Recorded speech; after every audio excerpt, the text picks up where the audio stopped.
Oh, I got kind of a different video here for you guys today. I wanted to make a video talking about my kit and the evolution of my kit in my last 3.5 years in the infantry. Now that I'm out for a year, it's also changed quite a bit.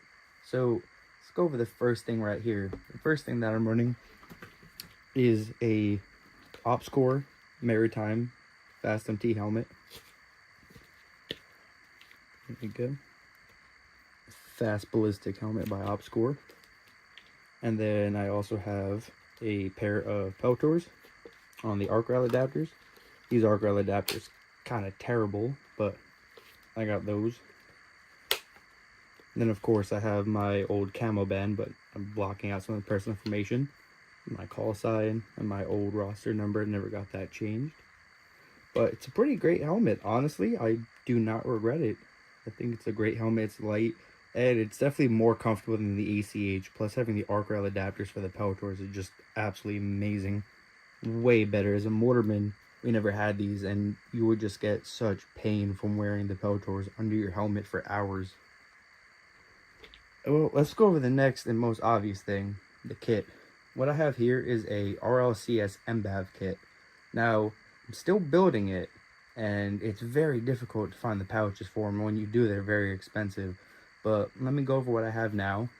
So as you can see, I have a tourniquet mounted, and a great tip for any kind of kit with molly is go to the dollar store and just grab these cheap black hair ties, and then you run them through like this, and then you can clip gear on with them. And the beauty about them is they're relatively easy to snap. So if I really have to, I could just either take it off, or if I rip it hard enough, I've done it 10 or 11 times just to test it, I can easily get that tourniquet off. The next thing I have on my shoulder is my knife.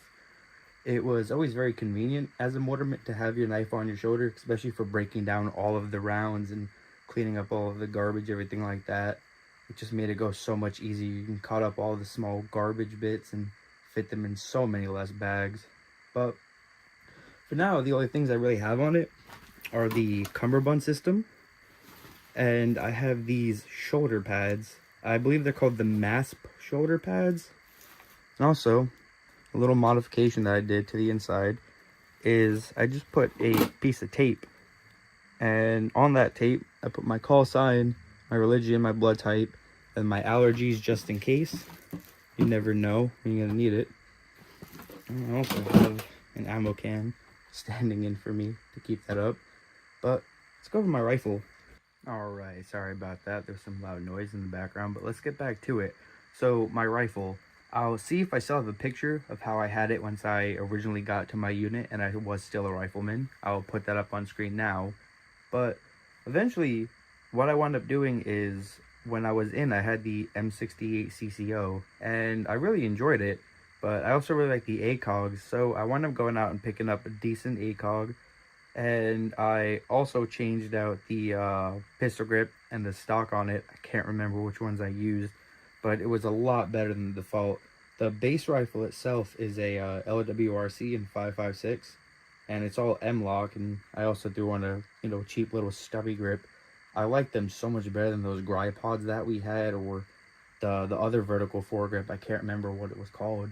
Those things were terrible though, especially when you were trying to get a good comfortable lock on it. How I hold it, the C-clamp, just didn't really work. But for now, I have it where I have my ACOG. I also want to throw on a sling, which I have in the mail.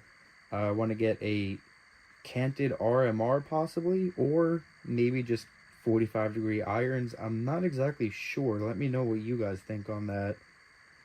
But for now, those are most of the modifications that I want to make. I also have to get backup iron sights, but it's pretty much useless to have them. The ACOG mainly stays on. That's why I'm going to have the 45s, but eventually, if I change it, I would like to have some regular irons.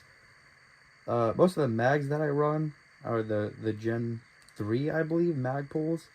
I have a couple of those cheap steel ones left, but no, those things were terrible. They never really fed.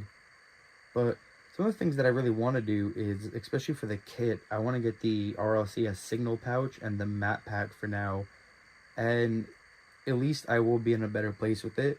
the thing is, it's just so hard to find these pouches. You can get the reproduction ones, but the one that I got was really, really terrible, and it broke within about a year of light use.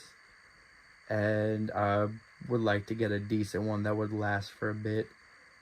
This is the first that I have. I probably might be changing my kit again soon, so I will update you guys. But do me a favor if you can. Could you go in that comment section real quick and, you know, drop what your favorite kit is and why it is. Also, leave a like and don't forget to subscribe.